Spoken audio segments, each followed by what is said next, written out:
ನಮ್ಮ ದೇಶದ ವಿಚಾರ ಅಂತ ಬಂದಾಗ ಬಿಜೆಪಿ ಪಶ್ಚಿಮ ಬಂಗಾಳದಲ್ಲಿ ಬಿಜೆಪಿಯ ಅಧಿಕಾರಕ್ಕೆ ಬಂತಲ್ಲ, ದೊಡ್ಡ ಪ್ಲಾನ್ ಮಾಡಿಕೊಂಡು ಬಂದಿತ್ತು. ಪಶ್ಚಿಮ ಬಂಗಾಳದಲ್ಲಿ ಬಿಜೆಪಿ ಅಧಿಕಾರಕ್ಕೆ ಬರುವಂಥ ಸಂದರ್ಭದಲ್ಲಿ ಸಹಜವಾಗಿ 3 ಟರ್ಮಲ್ಲಿ ಸತತವಾಗಿ 3 ಬಾರಿ ಅಧಿಕಾರವನ್ನು ಹಿಡಿದಿರುವಂಥ ಮಮತಾ ಬ್ಯಾನರ್ಜಿಯವರ ಅಧಿಕಾರ ಅಂತ ಬಂದಾಗ ಆಡಳಿತ ವಿರೋಧ ಇದ್ದಿದ್ದು ಸಹಜ. ಬಟ್ ಬಿಜೆಪಿ ಮಾಡಿರುವಂಥ ಪ್ಲಾನ್ ಮತ್ತು ಅವರ ರೂಪುರೇಷೆಗಳು ಸಹಜವಾಗಿ ಅದು ಎಲ್ಲವೂ ಕೂಡ ವರ್ಕೌಟ್ ಆಗಿದೆ. ನಿರೀಕ್ಷೆ ಮಾಡೋಕ್ಕಿಂತ ಹೆಚ್ಚು ಸ್ಥಾನವನ್ನು ಗೆದ್ದಿರುವಂಥ ಹಿನ್ನೆಲೆಯಲ್ಲಿ ಪಶ್ಚಿಮ ಬಂಗಾಳದಲ್ಲಿ ಈಗ ಸಂಪೂರ್ಣವಾಗಿ ಅಧಿಕಾರವನ್ನು ಹಿಡಿದಿರುವಂಥ ಬಿಜೆಪಿ. ಆದರೆ ಇಲ್ಲಿ ಪಶ್ಚಿಮ ಬಂಗಾಳದಲ್ಲಿ ಬಿಜೆಪಿ ಅಧಿಕಾರದಲ್ಲಿ ಇರಬಹುದು, ಬಟ್ ಈಗ ಸಮಸ್ಯೆ ಟೆನ್ಷನ್ ಆಗ್ತಾ ಇರೋದು ನಮ್ಮ ನೆರೆಯ ರಾಷ್ಟ್ರಗಳಲ್ಲಿ. ಪಾಕಿಸ್ತಾನಕ್ಕೂ ಕೂಡ ಈಗ ಟೆನ್ಷನ್ ಇದೆ, ಚೀನಾಕ್ಕೂ ಕೂಡ ಟೆನ್ಷನ್ ಇದೆ, ಆಮೇಲೆ ಅಲ್ಲಿ ಬಾಂಗ್ಲಾದೇಶಕ್ಕೂ ಕೂಡ ಟೆನ್ಷನ್ ಇದೆ. ಕಾರಣ ಏನು ಅಂತ ಹೇಳಿದ್ರೆ, ಅಮೆರಿಕದ ಪ್ರಣಾಳಿಕೆಯಲ್ಲಿ ಪ್ರಮುಖ ಪ್ರಣಾಳಿಕೆ ಅಂತ ಬಂದಾಗ ನುಸುಳುಕೋರರಿಗೆ ಅವಕಾಶ ಇಲ್ಲ ಅನ್ನೋದು. ಪಶ್ಚಿಮ ಬಂಗಾಳದಲ್ಲಿ ನುಸುಳುಕೋರರ ಹಾವಳಿ ಜಾಸ್ತಿ ಇದೆ, ಅದನ್ನು ಕಡಿವಾಣ ಹಾಕ್ತೀವಿ ನಾವು ಅಂಥೇಳಿ. ಆಮೇಲೆ SIR ಮುಖಾಂತರ 90 ಲಕ್ಷ ವೋಟರ್ ID ಕಾರ್ಡ್ ಏನಿತ್ತಲ್ಲ ಅದನ್ನು ಕ್ಯಾನ್ಸಲ್ ಮಾಡಿದ್ದು. ಇದೆಲ್ಲವೂ ಕೂಡ ಈಗ ಬೇರೆ ರಾಷ್ಟ್ರಗಳಿಗೆ ಕೂಡ ಆತಂಕ ಶುರುವಾಗ್ತಾ ಇದೆ. ಪ್ರಮುಖವಾಗಿ ಅಲ್ಲಿ ಬೇರೆ ದೇಶಗಳ ಮುಖಾಂತರ ನುಸುಳುಕೋರರು ಏನು ಬರ್ತಿದ್ರಲ್ಲ ಆ ವಿಚಾರವಾಗಿ. ಸೊ ಹಂಗಾಗಿ ಬಿಜೆಪಿಯ ಬಂಗಾಳ ಗೆಲುವು ಏನಿದೆಯಲ್ಲ, ಯಾವ ರೀತಿಯಾಗಿ ಗೆಲುವು ಆಯಿತು, ಹೇಗಾಯಿತು, ಯಾವ ರೀತಿ ಪ್ಲಾನ್ ಇತ್ತು ಅನ್ನೋದನ್ನು ಕೂಡ ನಾವು ಕ್ವಿಕ್ ಆಗಿ ನೋಡ್ತಾ ಹೋಗೋಣ. ಯಾವೆಲ್ಲ ಅಂಶಗಳು ಬಿಜೆಪಿಗೆ ಪ್ಲಸ್ ಆಯಿತು ಅನ್ನೋದು, ಬಿಜೆಪಿ ಗೆಲ್ಲೋದಕ್ಕೆ ಯಾವೆಲ್ಲ ಅಂಶಗಳು ಪ್ಲಸ್ ಆಯಿತು ಬಂಗಾಳದಲ್ಲಿ ಅಂತೇಳಿ ಅದನ್ನು ಕೂಡ ಕ್ವಿಕ್ ಆಗಿ ನೋಡ್ತಾ ಹೋಗೋಣ. ಅಂದರೆ ದಶಕಗಳಿಂದ, ಅಂದರೆ 3 ಟರ್ಮಲ್ಲಿ ಮಮತಾ ಬ್ಯಾನರ್ಜಿಯವರ TMC ತೃಣಮೂಲ ಕಾಂಗ್ರೆಸ್ ಅಧಿಕಾರದಲ್ಲಿ ಇರುತ್ತೆ ಅಲ್ಲಿ. ಸೊ ಹಂಗಾಗಿ ಮುಸ್ಲಿಂ ಮತಗಳ ಧ್ರುವೀಕರಣವು ಕೂಡ ಚುನಾವಣಾ ಫಲಿತಾಂಶವನ್ನು ನಿರ್ಧರಿಸುವ ಈ ವೀಟೋ ಶಕ್ತಿ ಕೂಡ ಆಗಿತ್ತು. ಆದರೆ ಈ ಬಾರಿ ಸಾಂಪ್ರದಾಯಿಕ ಮತ ಬ್ಯಾಂಕ್ಗಳು ಛಿದ್ರಗೊಂಡು ಅಭಿವೃದ್ಧಿ ಮತ್ತು ರಾಷ್ಟ್ರೀಯತಾ ಆಧಾರದ ಮೇಲೆ ಮತದಾನ ಕೂಡ ಅಲ್ಲಿ ಆಗಿದೆ. ಮಹಿಳೆಯರು ಮತ್ತು ಯುವ ಮತದಾರರು ಯಾವುದೇ ಜಾತಿ ಧರ್ಮದ ಹಂಗಿಲ್ಲದೆ ಬದಲಾವಣೆಯನ್ನು ಬಯಸ್ತಾ ಇದ್ರು.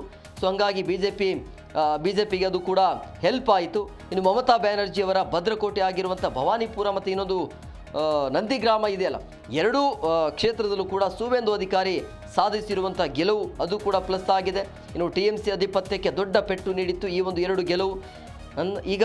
ಈಗ ಬಂಗಾಳದ ಮುಖ್ಯಮಂತ್ರಿಯಾಗಿ ಅಧಿಕಾರ ವಹಿಸಿಕೊಂಡಿರುವುದು ಒಂದು ಹೊಸ ಯುಗದ ಆರಂಭ. ಸೊ ಚುನಾವಣೆಗೂ ಮುನ್ನ ನಡೆದಿರುವಂಥ ಮತದಾರರ ಪಟ್ಟಿಯ ವಿಶೇಷ ಪರಿಷ್ಕರಣೆ ಪ್ರಕ್ರಿಯೆ ಇದೆಯಲ್ಲ, ಸುಮಾರು 27 ಲಕ್ಷಕ್ಕೂ ಹೆಚ್ಚು ಅಕ್ರಮ ಅಥವಾ ಸಂಶಯಾಸ್ಪದ ಹೆಸರುಗಳನ್ನು ಪಟ್ಟಿಯಿಂದ ಕೈಬಿಟ್ಟಿತ್ತು. ಇದು ಕೂಡ ಬಿಜೆಪಿಗೆ ಪ್ಲಸ್ ಆಯಿತು. ಇನ್ನು ಚುನಾವಣಾ ಅಕ್ರಮಗಳಿಗೆ ತಡೆ ಒಡ್ಡಿತ್ತು. ಅದರ ಜೊತೆಗೆ ಫಲಿತಾಂಶದ ಮೇಲೆ ನೇರ ಪರಿಣಾಮ ಕೂಡ ಬೀರಿದೆ ಅಂತ ವಿಶ್ಲೇಷಣೆ ಕೂಡ ಮಾಡಲಾಗ್ತಾ ಇದೆ. ಸೊ ಬಿಜೆಪಿ ತನ್ನ ಪ್ರಚಾರದಲ್ಲಿ ಕೇವಲ ಹಿಂದುತ್ವವನ್ನು ಮಾತ್ರ ಅಲ್ಲದೆ ಇನ್ನೊಂದು ಪ್ರಮುಖ ವಿಚಾರ ಅಂದರೆ ಸೋನಾರ್ ಬಾಂಗ್ಲಾ, ಅಂದರೆ ಚಿನ್ನದ ಬಂಗಾಳ ಅನ್ನುವಂಥ ಅಭಿವೃದ್ಧಿಯ ಕನಸನ್ನು ಜನರ ಮುಂದೆ ಇಟ್ಟಿತ್ತು. ಪ್ರಮುಖ ವಿಚಾರ ಏನು ಗೊತ್ತಾ, ಅಲ್ಲಿ ಪಶ್ಚಿಮ ಬಂಗಾಳದಲ್ಲಿ 3 ಟರ್ಮ್ ಅಂದರೆ ಸತತವಾಗಿ 3 ಬಾರಿ ಆಡಳಿತದಲ್ಲಿರುವಂಥ ಹಿನ್ನೆಲೆಯಲ್ಲಿ ಹಿಂಸಾಚಾರ ಆಗಿರಬಹುದು, ಆಮೇಲೆ ಆಡಳಿತ ವಿರೋಧಿ ಅಲೆ ಇತ್ತು, ಹೊಸ ಮುಖ ನೋಡಬೇಕು ಅನ್ನೋಂಥ ಇತ್ತು, ಅದು ಒಂದು ಪ್ಲಸ್ ಆಗಿದ್ದು. ಆಮೇಲೆ ನುಸುಳುಕೋರರಿಗೆ ಕಡಿವಾಣ ಹಾಕ್ತೀವಿ ಅನ್ನೋಂಥ ಪ್ರಣಾಳಿಕೆಯಲ್ಲಿ ಇತ್ತು. ಇದೆಲ್ಲವೂ ಕೂಡ ಬಿಜೆಪಿಗೆ ಪ್ಲಸ್ ಆಯಿತು, ನೇರ ಲಾಭ ಬಿಜೆಪಿಗೆ ಆಯಿತು. ಹಾಗಾಗಿ ಈ ರೀತಿಯಾಗಿ ಭರ್ಜರಿಯಾಗಿ ಗೆಲುವನ್ನು ಸಾಧಿಸೋದಕ್ಕೆ ಸಾಧ್ಯ ಆಯಿತು ಅಲ್ಲಿ ಬಿಜೆಪಿಗೆ. ಸೊ ಹಂಗಾಗಿ ಬಂಗಾಳದಲ್ಲಿ ಬಿಜೆಪಿ ಅಂತೂ ಭರ್ಜರಿಯಾಗಿ ನಿರೀಕ್ಷೆ ಮಾಡೋದಕ್ಕಿಂತ ಹೆಚ್ಚಾಗಿ ಸ್ಥಾನವನ್ನು ಪಡೆದಿರುವಂಥ ಭರ್ಜರಿ ಗೆಲುವು ಕೇಂದ್ರ ಮತ್ತು ರಾಜ್ಯದಲ್ಲೂ ಕೂಡ ಈಗ ಅದೇ ಆಡಳಿತ ಇದೆ. ಆದರೆ 4 ದೇಶಗಳಿಗೆ ಡವಡವ ಶುರುವಾಗಿದೆ. ಯಾವ ಕಾರಣಕ್ಕಾಗಿ? ಪಶ್ಚಿಮ ಬಂಗಾಳದಲ್ಲಿ ಬಿಜೆಪಿ ಅಧಿಕಾರಕ್ಕೆ ಬಂದರೆ ಬೇರೆ ದೇಶಕ್ಕೆ ಯಾಕೆ ಡವಡವ ಶುರುವಾಗತ್ತೆ, ಯಾಕೆ ಆತಂಕ ಅಂತಲೂ ಕೂಡ ನಿಮಗೆ ಯಕ್ಷ ಪ್ರಶ್ನೆ ಇರಬಹುದು. ಅದಕ್ಕೂ ಕೂಡ ಕಾರಣ ಇದೆ. ಯಾವ ಕಾರಣಕ್ಕಾಗಿ ಈ ರೀತಿ ಬೇರೆ ಬೇರೆ ದೇಶಗಳಿಗೆ ಆತಂಕ ಶುರು ಆಗತ್ತೆ ಅಂತೇಳಿ ನೋಡಿ. ಪಶ್ಚಿಮ ಬಂಗಾಳದಲ್ಲಿ ಬಿಜೆಪಿಗೆ ಏನು ಗೆಲುವಾಗಿದೆಯಲ್ಲ, ಬಾಂಗ್ಲಾದೇಶ, ಚೀನಾ, ಪಾಕಿಸ್ತಾನ ಮತ್ತು ಅಮೆರಿಕದಲ್ಲಿ ಈಗ ಭಾರಿ ಚರ್ಚೆ ಆಗ್ತಾ ಇದೆ ಅಂತೆ. ಚೀನಾ, ಪಾಕಿಸ್ತಾನ, ಬಾಂಗ್ಲಾದೇಶ ಮತ್ತು ಅಮೆರಿಕಾಗೆ ಭೌಗೋಳಿಕವಾಗಿ ಕಾರ್ಯತಂತ್ರ ರೂಪಿಸಲು ಮುಖ್ಯ ಆಗ್ತಾ ಇತ್ತು. ಸೊ ಬಿಜೆಪಿ ಗೆದ್ದಿದೆ ಮತ್ತು ಅಂತಾರಾಷ್ಟ್ರೀಯ ಗಡಿಯ ವಿಚಾರದಲ್ಲಿ ರಾಜಿ ಇಲ್ಲ ಅನ್ನುವಂಥ ಪ್ರಣಾಳಿಕೆ ಏನಿತ್ತಲ್ಲ ಬಿಜೆಪಿಯದು, ಸೊ ಅಕ್ರಮ ನುಸುಳುಕೋರರನ್ನು ಹೊರ ಇಡುವ ಕೆಲಸವನ್ನು ಬಿಜೆಪಿ ಈಗಾಗಲೇ ಶುರು ಮಾಡಿಕೊಂಡಿದೆ. ಸೊ ಬಿಜೆಪಿ ಸರ್ಕಾರ ಬಂಗಾಳದಲ್ಲಿ ಅಧಿಕಾರಕ್ಕೆ ಬಂದ ದಿನದಿಂದ ನುಸುಳುಕೋರರು ಈಗ ಜಾಗ ಖಾಲಿ ಮಾಡೋದಕ್ಕೆ ಆರಂಭವನ್ನು ಮಾಡಿಕೊಂಡಿದ್ದಾರೆ. ಸೊ ಹಂಗಾಗಿ ಇಲ್ಲಿ ಯಾಕೆ ಈ ರೀತಿಯ ಬೆಳವಣಿಗೆ ಆಗ್ತಾ ಇದೆ, 4 ದೇಶಗಳಿಗೆ ಯಾಕೆ ಡವಡವ ಶುರು ಆಗ್ತಾ ಇದೆ ಅಂತ ಹೇಳಿದ್ರೆ, ಈ ಚಿಕನ್ ನೆಕ್ ಅಂತ ಕರಿತೀವಲ್ಲ, ಪಶ್ಚಿಮ ಬಂಗಾಳದ ಸಿಲಿಗುರಿ ನಗರದ ಸುತ್ತಲಿನ ಒಂದು 22 ಕಿಲೋಮೀಟರ್ ಅಗಲದ ಕಿರಿದಾದ ಭಾಗ, ಅದನ್ನು ಬಂದ್ ಮಾಡಿಬಿಟ್ರೆ ಈ 4 ದೇಶದ ನುಸುಳುಕೋರರಿಗೆ ಅಲ್ಲಿ ಅವಕಾಶ ಇರೋದಿಲ್ಲ. ಸೊ ಹಂಗಾಗಿ ಈ ಒಂದು ಆತಂಕ ಕೂಡ ಅವರಿಗೆ ಇದೆ. ಸೊ ಇದು ಒಂದಾದರೆ, ಈಗ ಬಾಂಗ್ಲಾದೇಶ ಏನಿದೆಯಲ್ಲ, ಬಾಂಗ್ಲಾದೇಶದ ಜನ ನುಸುಳುಕೋರರು ಯಾವ ರೀತಿಯಾಗಿ ಅಲ್ಲಿ ಒಳಗಡೆ ಪ್ರವೇಶ ಮಾಡ್ತಾ ಗಡಿ ರೇಖೆಯಲ್ಲಿ ಅಲ್ಲಿ ಯಾವುದೇ ರೀತಿಯಾಗಿ ಕಟ್ಟುನಿಟ್ಟಿನ ಭದ್ರತೆ ಇರಲಿಲ್ಲ. ಯಾಕೆಂದರೆ ಬಾಂಗ್ಲಾದೇಶ ಮತ್ತು ಪಶ್ಚಿಮ ಬಂಗಾಳದ ಅಧಿಕಾರ ಅಂತ ಬಂದಾಗ ನೇರವಾಗಿ ಒಂದು ಮಾತುಕತೆ ರೀತಿಯಲ್ಲಿ ಇತ್ತು ಅಲ್ಲಿ. ಸೊ ಹಂಗಾಗಿ ಈ ಚಿಕನ್ ನೆಕ್ ಅಂತ ಕರಿತೀವಲ್ಲ, ಇದು ಬಹಳ ಇಂಪಾರ್ಟೆಂಟ್ ಆಗುತ್ತೆ. ಈ ಚಿಕನ್ ನೆಕ್ ಅನ್ನುವಂಥದ್ದು ಕಾರಿಡಾರ್ ಇದೆಯಲ್ಲ, 4 ದೇಶಕ್ಕೆ ಇದು ಎಫೆಕ್ಟ್ ಇರ್ತಾ ಇರುವಂಥ. ಯಾಕಂದರೆ ಕೇವಲ 22 ಕಿಲೋಮೀಟರ್ ಇರುವಂಥ ಕಿರಿದಾದ ಒಂದು ಜಾಗ ಅದು. ಸೊ 22 ಕಿಲೋಮೀಟರ್ ಅಷ್ಟೇ ಇದೆ. ಆ ಒಂದು ಕಿರಿದಾದ ಭೂಭಾಗ ಇದೆಯಲ್ಲ, ಆ ಭೂಭಾಗದ ಮುಖಾಂತರ ನುಸುಳುಕೋರರು ಒಳಗಡೆ ಬರ್ತಾ ಇದ್ರು. ಸೊ ಈಗ ಯಾಕೆ ಮಹತ್ವ ಅಂದರೆ, ಇದರ ಮಹತ್ವ ಏನಿದೆ ಅಂದರೆ, ಈ 5 ರಾಜ್ಯಗಳು ಏನಿದಾವಲ್ಲ, ಅರುಣಾಚಲ್ ಪ್ರದೇಶ ಆಗಿರ್ಬೋದು, ಅಸ್ಸಾಂ, ಮಣಿಪುರ, ಮೇಘಾಲಯ, ಮಿಜೋರಾಂ, ನಾಗಾಲ್ಯಾಂಡ್, ತ್ರಿಪುರ ಮತ್ತು ಸಿಕ್ಕಿಂ, ಭಾರತದ ಮುಖ್ಯ ಭಾಗದೊಂದಿಗೆ ಬೆಸೆಯುವಂಥ ಏಕೈಕ ಭೂಮಾರ್ಗ ಇದು ಚಿಕನ್ ನೆಕ್ ಅಂತ ಕರಿತೀವಿ. ಅಂದರೆ ಪಶ್ಚಿಮ ಬಂಗಾಳದಲ್ಲಿರುವಂತಹ ಸಿಲಿಗುರಿ ಇದು. ಆ ಸಿಲಿಗುರಿ ನಗರದ ಸುತ್ತಲಿನ ಇರುವಂಥ 22 ಕಿಲೋಮೀಟರ್ ಅಗಲದ ಕಿರಿದಾದ ಭೂಭಾಗ ಇದೆಯಲ್ಲ, ಅದು ಆ ಭೂಭಾಗದ ಮುಖಾಂತರ ನುಸುಳುಕೋರರ ಹಾವಳಿಯಲ್ಲಿ ಜಾಸ್ತಿ ಆಗ್ತಾ ಇತ್ತು. ಸೊ ಹಂಗಾಗಿ ಅವರಿಗೆ ನುಸುಳುಕೋರರಿಗೆ ಬರೋದಕ್ಕೆ ಅವಕಾಶ ಆಗ್ತಾ ಇತ್ತು. ಇನ್ನು ಮೇಲೆ ಅದಕ್ಕೆ ಅವಕಾಶ ಇಲ್ಲ. ಅಂದರೆ ಈ ಚಿಕನ್ ನೆಕ್ ಕಾರಿಡಾರ್ ಮೇಲೆ ಇನ್ನು ಮೇಲೆ ಹಿಡಿತ ಸಾಧಿಸುತ್ತೆ ಬಿಜೆಪಿ ಅಥವಾ ಪಶ್ಚಿಮ ಬಂಗಾಳ. ಸೊ ಸಿಲಿಗುರಿ ಕಾರಿಡಾರ್ ಭಾರತದ ಈಶಾನ್ಯ ರಾಜ್ಯಗಳನ್ನು ಸಂಪರ್ಕಿಸುವಂತಹ ಅತ್ಯಂತ ಆಯಕಟ್ಟಿನ ಜಾಗ ಅದು. ಸೊ ಚೀನಾವು ಈ ಭಾಗದಲ್ಲಿ ಅಸ್ಥಿರತೆಯನ್ನು ಉಂಟು ಮಾಡಲು ಪರೋಕ್ಷವಾಗಿ ಪ್ರಯತ್ನ ಮಾಡ್ತಾ ಇತ್ತು ಅನ್ನುವಂಥ ವರದಿ ಇತ್ತು. ಸೊ ಈಗ ನೇರವಾಗಿ ಭಾರತ ಮತ್ತು ಪಶ್ಚಿಮ ಬಂಗಾಳ ಬಿಜೆಪಿಯ ಅಧಿಕಾರ ಏನಿದೆಯಲ್ಲ, ಅದನ್ನು ಕಡಿವಾಣ ಹಾಕಬೇಕು, ಅಲ್ಲಿ ಭದ್ರತೆಯನ್ನು ಒದಗಿಸಬೇಕು ಅನ್ನುವಂಥ ವಿಚಾರ.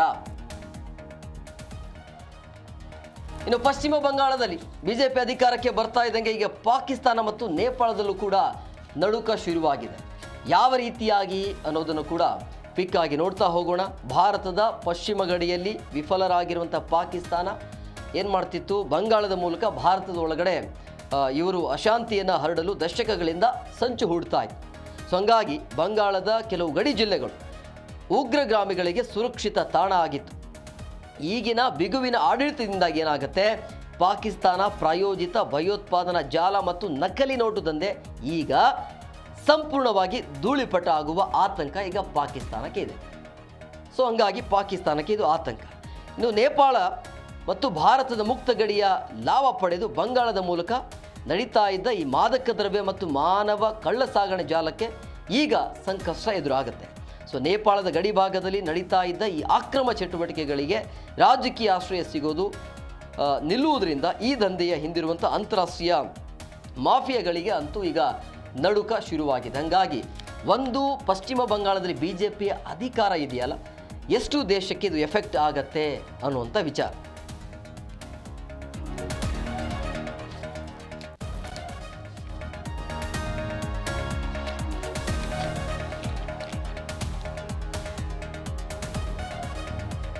ನೋಡಿ, ಪ್ರಮುಖವಾಗಿ ಇನ್ನೊಂದು ವಿಚಾರದ ಬಗ್ಗೆ ನಾವು ಹೇಳಲೇಬೇಕಾಗತ್ತೆ. ಪಶ್ಚಿಮ ಬಂಗಾಳದಲ್ಲಿ ಇಲ್ಲಿ ಬಿಜೆಪಿ ಅಧಿಕಾರಕ್ಕೆ ಬರ್ತಾ ಇದ್ದಂಗೆ ಆ ಬಾಂಗ್ಲಾ ಮುಖಾಂತರ ನುಸುಳುಕೋರರು ಯಾರೆಲ್ಲ ಬರ್ತಿದ್ರಲ್ಲ, ಸೊ ಅವರಿಗೆ ಕಡಿವಾಣ ಹಾಕೋದಕ್ಕೆ ಈಗಾಗಲೇ ತಯಾರಿ ಶುರುವಾಗಿದೆ ಬಿಜೆಪಿಯ ಆಡಳಿತ ಅವಧಿಯಲ್ಲಿ. ನೀವು ಏನೇ ಮಾಡಿದರೂ ಕೂಡ ಇನ್ನು ಮೇಲೆ ಬಾಂಗ್ಲಾ ಮುಖಾಂತರ ನುಸುಳುಕೋರರು ಬರೋದಕ್ಕೆ ಅವಕಾಶನೇ ಇಲ್ಲ ಅಲ್ಲಿ. ಸೊ ಬಂಗಾಳದ ಗಡಿಯಲ್ಲಿ ಅತಿ ಹೆಚ್ಚು ಹಂಚಿಕೊಂಡಿರುವಂಥ ಬಾಂಗ್ಲಾದೇಶಕ್ಕೆ ಈಗ ದೊಡ್ಡ ಆತಂಕ ಎದುರಾಗಿದೆ. ಈವರೆಗೆ ಗಡಿ ಭಾಗಗಳಲ್ಲಿ ನಡೆಯುತ್ತಿದ್ದ ಅಕ್ರಮ ವಲಸೆಗೆ ಈಗ ಡಬಲ್ ಎಂಜಿನ್ ಸರ್ಕಾರ ಇದೆಯಲ್ಲ, ಆ ಸರ್ಕಾರದ ಕಟ್ಟುನಿಟ್ಟಿನ ಕ್ರಮಗಳಿಂದ ಇದಕ್ಕೇನಾಗುತ್ತೆ, ಬ್ರೇಕ್ ಬೀಳುತ್ತೆ. ಸೊ ಮತದಾರರ ಪಟ್ಟಿಯಿಂದ ಸುಮಾರು 27 ಲಕ್ಷ ಸಂಶಯಾಸ್ಪದ ಹೆಸರುಗಳನ್ನು ಕೈಬಿಟ್ಟಿರೋದು ಮತ್ತು ಮುಂದಿನ ದಿನಗಳಲ್ಲಿ ನಡೆಯಬಹುದಾದ ಪೌರತ್ವ ತಪಾಸಣೆಯು ಬಾಂಗ್ಲಾದೇಶಕ್ಕೆ ಜನಸಂಖ್ಯೆಯ ಹೊರೆ ಬೀಳುವಂತೆ ಮಾಡುವಂಥದ್ದು, ಆ ರೀತಿಯ ಭಯ ಶುರುವಾಗಿದೆ.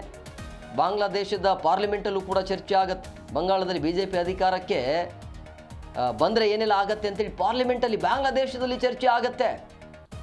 ಆ ರೀತಿ ಭಯ ಹುಟ್ಟಿಸಿರೋದು ಬಿಜೆಪಿ ಪಶ್ಚಿಮ ಬಂಗಾಳದಲ್ಲಿ. ಅಂದರೆ ಆರಂಭದಲ್ಲಿ ಆಗಿರುವಂಥ ಹಗರಣಗಳು ಆಗಿರ್ಬೋದು, ಮಾಫಿಯಾಗಳು ನುಸುಳುಕೋರರಿಗೆ ಅವಕಾಶ ಕೊಟ್ಟಿದ್ದು, ಇದೆಲ್ಲವೂ ಕೂಡ ಮೈನಸ್ ಆಗಿತ್ತು. ಬಟ್ ಬಿಜೆಪಿ ಎಷ್ಟರ ಮಟ್ಟಿಗೆ ಹೆದರಿಸಿದೆ ಈ 4 ದೇಶಗಳಿಗೆ ಅಂತೇಳಿ.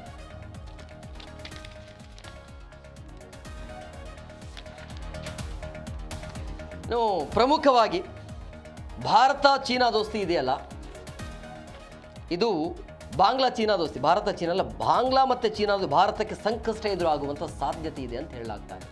ಯಾವ ರೀತಿಯಾಗಿದೆ ಅಂದರೆ, ಬಾಂಗ್ಲಾ ಮುಖಾಂತರ ಚೀನಾ ಈ ಕಡೆ ಬರೋದಕ್ಕೆ ಏನಾದರೂ ಪ್ರಯತ್ನ ಮಾಡ್ತಾ ಇದೆ ಅನ್ನುವಂಥ ಆತಂಕ ಈಗ.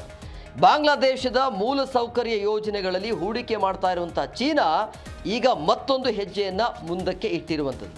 ಅಂದರೆ ಚೀನಾದ ಈ ತೀಸ್ತಾ ನದಿ ನಿರ್ವಹಣಾ ಯೋಜನೆಯಲ್ಲಿ ಆ ಚೀನಾ ಕಡೆಯಿಂದ ಹೆಚ್ಚು ಆಸಕ್ತಿ ಇದೆ ಅನ್ನೋದು ಸ್ಪಷ್ಟವಾಗಿ ಗೊತ್ತಾಗ್ತಾ ಇದೆ. ಸೊ ಹಂಗಾಗಿ ಅವರು ಹೆಚ್ಚು ಆಸಕ್ತಿಯನ್ನು ತೋರಿಸ್ತಾ ಇರುವಂಥ ಹಿನ್ನೆಲೆಯಲ್ಲಿ ಅದರ ಜೊತೆಗೆ ಹೂಡಿಕೆ ಮಾಡಲು ಮುಂದಾಗ್ತಿರೋದು ಭಾರತದ ಪಾಲಿಗೆ ಇದು ಭದ್ರತಾ ಮತ್ತು ರಾಜತಾಂತ್ರಿಕ ದೃಷ್ಟಿಯಿಂದ ಅತ್ಯಂತ ಸೂಕ್ಷ್ಮ ವಿಚಾರ ಮತ್ತು ವಿಷಯ ಇದು.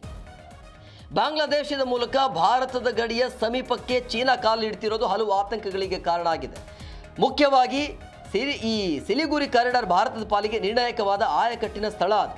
ಕೇವಲ 20ರಿಂದ 22 ಕಿಲೋಮೀಟರ್ ಅಗಲ ಇರುವಂಥ ಈ ಭೂಭಾಗ ಭಾರತದ 7 ರಾಜ್ಯಗಳನ್ನು ಉಳಿದಿರುವಂಥ ಭಾರತದೊಂದಿಗೆ ಸಂಪರ್ಕ ಮಾಡುತ್ತೆ. ಈ ತೀಸ್ತಾ ನದಿ ಯೋಜನೆ ಭಾರತದ ಗಡಿಯಿಂದ ಕೇವಲ 100 ಕಿಲೋಮೀಟರ್ ದೂರದಲ್ಲಿದೆ. ಸೊ ಇಲ್ಲಿ ಚೀನಾದ ಇಂಜಿನಿಯರ್ಗಳು ಮತ್ತು ತಂತ್ರಜ್ಞರ ಉಪಸ್ಥಿತಿ ಭಾರತದ ಈ ಚಿಕ್ಕ ಪ್ರದೇಶದ ಮೇಲೆ ನೇರವಾಗಿ ಅವರು ನಿಗಾ ಇಡೋದಕ್ಕೆ ಅವಕಾಶವನ್ನು ಮಾಡಿಕೊಡುತ್ತೆ ಅನ್ನುವಂಥ ವಿಚಾರ. ಸೊ ಹಂಗಾಗಿ ಯುದ್ಧ ಅಥವಾ ಸಂಘರ್ಷದ ಸಮಯದಲ್ಲಿ ಚೀನಾ ಈ ಕಾರಿಡಾರನ್ನು ಗುರಿಯಾಗಿಸಿಕೊಂಡು ಈಶಾನ್ಯ ಭಾರತದ ಸಂಪರ್ಕವನ್ನು ಕಡಿತಗೊಳಿಸುವ ಕುತಂತ್ರವನ್ನು ಚೀನಾ ಮಾಡ್ತಾ ಇದೆಯಾ ಅನ್ನುವಂಥ ಭಾರತಕ್ಕೆ ಒಂಥರ ದೊಡ್ಡ ಆತಂಕ ಇತ್ತು. ಅಂದರೆ ಬಾಂಗ್ಲಾದೇಶಕ್ಕೆ ಈ ರೀತಿಯಾಗಿ ಆತಂಕ ಎದುರಾಗ್ತಾ ಇರುವಂಥದ್ದು.